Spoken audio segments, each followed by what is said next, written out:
So मेरो mobile चाहिँ टक्क अँध्यारो भइसक्यो होइन, के गर्नु छ र। अहिले चाहिँ गाह्रो भयो मोबाइल नहुँदा चाहिँ, अनि सबै ठाक्रक भएछ होइन।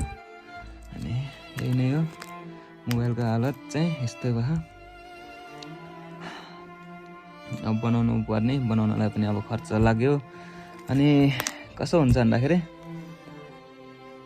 अब रिसको टालमा फोर्न त फोरियो, के गर्नु। अनि रिग्रेट भनेको आफैलाई हुने लास्टमा, अनि आफैले बनाउनु पर्छ।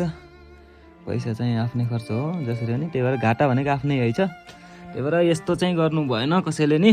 यो चाहिँ सबैजनाको लागि भनौँ न, सबैजनाको लागि यो चाहिँ यस्तो चाहिँ गर्नुहुन्न। घाटा चाहिँ आफूलाई हो, जेसुकै भयो नि होइन। छोडेर जानेले छोडेर गइहाल्छ, अनि आफैलाई घाटा पर्ने हो। अब बनाउनु पऱ्यो, खर्च त मेरै लाग्ने भयो। त्यही भएर अब चाहिँ यस्तो गर्नु भएन भन्ने कुरोले अब चाहिँ म सुध्रेको टक्क लाएर अब मोबाइल बनाउनु पर्छ।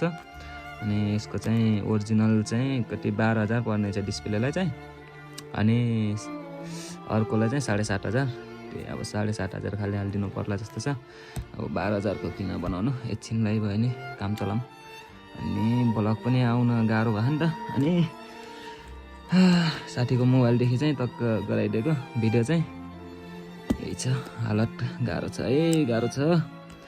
यस्तो गर्नु चाहिँ भएन।